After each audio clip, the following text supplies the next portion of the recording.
Hi, this is Chris from the Stephanie Miller Show. Please enjoy this exclusive clip from Political Voices Network.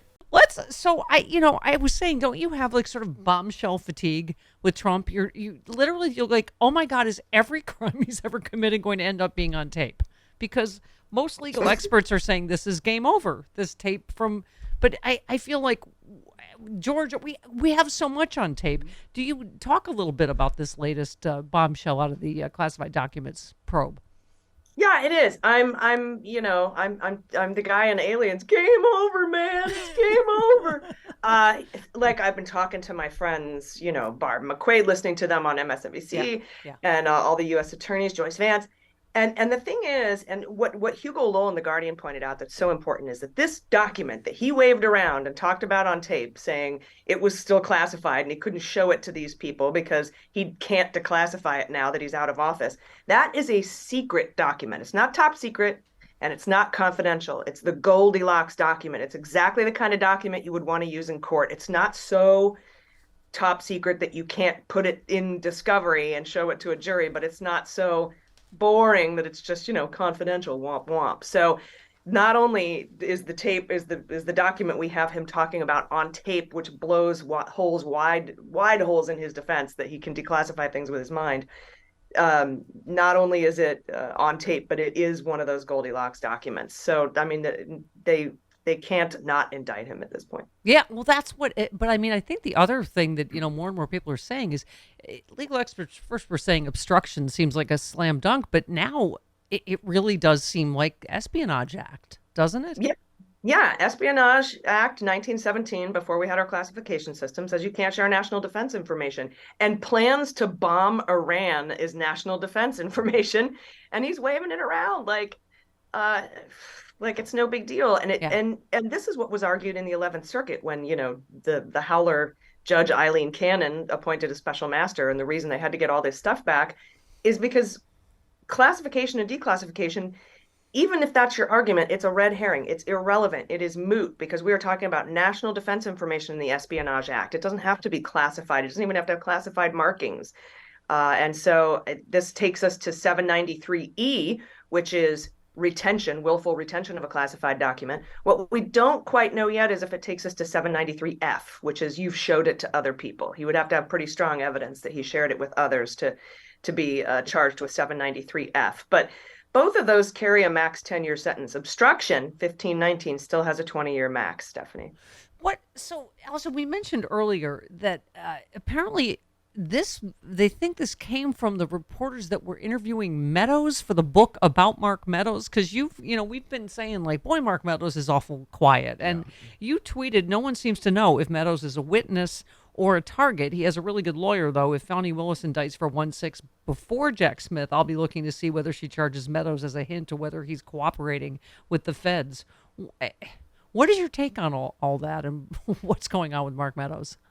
Yeah, 2 ghostwriters were in that room with this document being waved around from Mark Meadows, and one of the aides was reporting on it, and she was the one recording it, one of Trump's aides, and who some people think is also Melania's body double. But despite that, now that they have it on tape, and this is like for multiple books that these folks were ghostwriting, so there could be other recordings. It also interesting that it happened at Bedminster, so now we've got another location where classified information was. But Meadows is a mystery. He hasn't, so far as we know, come back in for his second round of testimony after the judge said you don't have executive privilege, come back and answer all the questions. Right. And so I don't know if he's cooperating or not. But like I said in that tweet, if Fani Willis, and I don't know if the DOJ is going to go before Fani Willis on January 6th. I think they will go before Fani Willis on documents because Fani Willis isn't, investigating the documents. But if she indicts Meadows, that would tell me that Meadows is not cooperating. But if she doesn't, that would be a big hint that he is. Okay. All right. You're the only person I highlight every single one of your tweets. So let me just read them all back to you. No, I'm just kidding. But your threads are so sort of they really are like breadcrumbs. It's like, I keep like, oh, because you said special counsel Jack Smith has subpoenaed officials from the presidential personnel office in recent weeks, including Chris Krebs, to ask questions about McEntee. As part of the 1-6 probe, McEntee helped fire Krebs because Krebs said the election was secure. Not mentioned, McEntee helped replace Esper for not being cool with invoking the Insurrection Act. McEntee also wrote a justification for Trump throwing out electors. Also not mentioned, McEntee is part of the 8 Trump allies recently forced to return to the grand jury to testify after Trump lost a bid to block them using executive privilege. 5 of the 8 has returned. McEntee has not come in for his second interview. Wow, he's up to Mike Pence's albino eyebrows in this. Yeah, so is McEntee cooperating, or is he a target, or will they bring him back in? Same with Meadows, same with Robert O'Brien. Those are the 3 of what I call the Ocha Nostra that haven't come in to re-testify right after executive privilege was thrown out. Trump's assertion of executive privilege over all 8 of these guys. But McEntee, if you remember, he was like the 20-something-year-old that they put in charge of the PPO, who was like, they were doing something called icing, where you would hide a full Smirnoff Ice, and if you found it on accident, you had to chug the whole thing. Like, this is just a frat party at the PPO. Yeah. McEntee's the one that runs the conservative dating site now. Yes. Yeah. Yes. He's that guy. White people who marry their cousins.com. It's not that. Okay. It's something close to that, though. Right. Tea Party Harmony, whatever it is. Anyway. Christian Farmer Mingle, or whatever. Christian Farmer Mingle. Farmer Mingle. Christian Mingala. Yeah. Christian Mingala. Oh, yeah. Uh-huh. Okay. So, yeah, you said the other 2 haven't returned for their second round. Oh, O'Brien, you said, whose sources say had discussions about the 25th Amendment. I imagined him to be a cooperative witness. So, I assume sooner rather than later we'll find out about all these people, whether they're targets or cooperating, right? Right. And O'Brien was not even in the around when 1-6 happened, but he was going to resign because of it, and one of his aides did, and so he's more of a all on the side of all the Republicans who testified against Trump during the January 6th committee hearings. He's more on that side than somebody like Jeffrey Clark or whatever. So he might not come in. Well, I mean, they would put him in front of the grand jury for indictments, right? But not to bring him in to testify outside of executive privilege, because I personally, and I don't have any other knowledge other than just my thoughts about it, and from what I know, that he's probably cooperating. One of your tastiest breadcrumbs. You said the totally innocent friend of Walton Nada, who helped him move boxes around Mar-a-Lago, apparently had discussions with IT folks about how long the surveillance footage was kept and how the cameras work.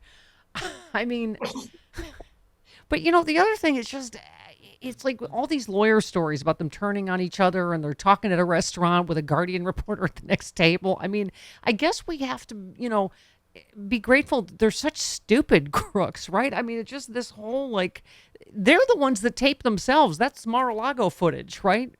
Mm-hmm. Yeah, they aren't the brightest crayons in the sea, Stephanie, and that is going to come back to haunt them. And your bag of rats. I mean, they're all turning on each other. So you put that all together, and some of them are being turned into witnesses.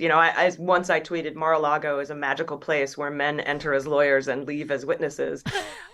It's very lucky for us, and that's why we have to be ever vigilant going forward to make sure we don't get a smart despot who wants to make a run for the White House. Yeah, well, I think David Jolly, among others, is saying that's why DeSantis is more dangerous to him than Trump. But by the way, you know how I Veruca Salt, and then you come on and talk me down. This was like a long thread before Jack Smith was appointed, Merrick Garland, and you went through like a ton of things that he did before. Daddy, I want it now! But you said there's a lot more. This is just what I can remember off the top of my head. So please stop saying nothing happened before Jack Smith was appointed. I mean, it is. People should read the thread, because it is a lot of legal stuff. Yeah, and I know a lot of people are upset with Garland, or they think he's weak or spineless or missing on a milk carton or whatever. But we wouldn't be where we are right now were it not for the prep work that he's done, including getting being able to defeat executive privilege, being able to defeat the special master in the documents case, setting up, Merrick Garland got Eastman's emails and Rep Scott Perry's phone before the January 6th committee did. And, everybody always talks about, well, he shouldn't be waiting for the January 6th committee. He didn't. The only reason he had to wait until they wrapped up before he could, continue on with investigations is so he could get all the transcripts from all of the people who testified, because if you have inconsistent testimony, that'll blow up in your face at trial. And he just wants to make sure that his witnesses that testified with him in the grand jury are consistently saying what they told Congress, and we have it in transcripts. So you're saying Merrick Garland loosened the jar, and then Jack Smith will get credit for opening it. Yeah, and let's not forget, Merrick Garland charged seditious conspiracy, a big, potential loser of a case that we haven't won in decades against anybody, and he successfully did it in the face of Mike Sherwin, Trump's old guy, U.S. attorney in D.C., trying to blow it up by going on TV and telling everybody they were considering seditious conspiracy charges. Yeah. So in my personal view, Merrick Garland is the man. What do you have a sense of timeline on documents case? Yeah, I just put a new video up on. I have a TikTok now. I'm doing the TikToking with the youngins, with the kids. Mueller, she wrote. But there's all sorts of reporting that Memorial Day was a target date for indicting on the documents. It could be within days of Memorial Day, perhaps weeks, but not long. Imminent, but not Fani Willis imminent. Yeah. But we all have to remember that things can change at any moment, like they did with Fani Willis. She said in January they were imminent, but then she got 8 new cooperators and had to bring them all into the grand jury. If all of a sudden in the documents case, Walt Nauta, for example, breaks down and decides he wants to cooperate, that could push things back a little bit. So interesting. Ironically, sometimes the strengthening the case makes it take longer. I mean, more evidence makes it take longer, not less time. Which, by the way, I loved your tweet. You said, "I wish I had the energy to find all the people who didn't believe me about Tara Reade and laugh at each of them personally." But Donald is about to be indicted again at probs, and I'll be too busy reporting on that. I mean, oh my God, defected to Russia. You just can't write this stuff any better, right? Mm-mm. No, yeah. In the writer's room, they'd be like, no, sorry, this is too on the nose. We got it now. Redo it. Yeah. It's not going to test well in the focus group. Yeah, exactly. On the debt limit, you said Republicans keep howling about how the budget deal will saddle their kids with debt. Apart from them not knowing what they're talking about, is that why they're trying to repeal child labor laws? I mean, I got to say, they got Dark Brandon. I know we didn't get everything we wanted, but they got Dark Brandon. They really did. Yeah. I mean, they are in complete disarray. They are. And I'm calling it the Dark Brandon budget because we expanded SNAP.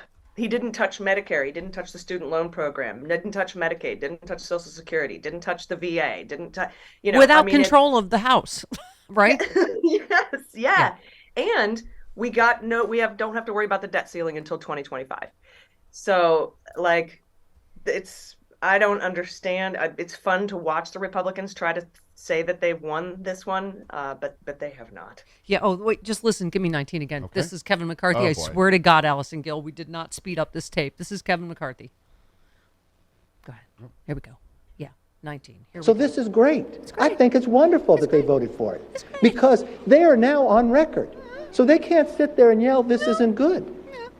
So I'll bring something back tomorrow. Let's get the rest of the IRS agents. Let's get the rest of the work requirements. Let's cut more because we are in a big debt. This is fabulous. This is one of the best. Wow. Do you feel like he just for Pride Month, he just busted out a fabulous. He threw that in there. I haven't heard that clip yet, but his the voice best day ever. And he SpongeBob. He said, "This is the best day ever."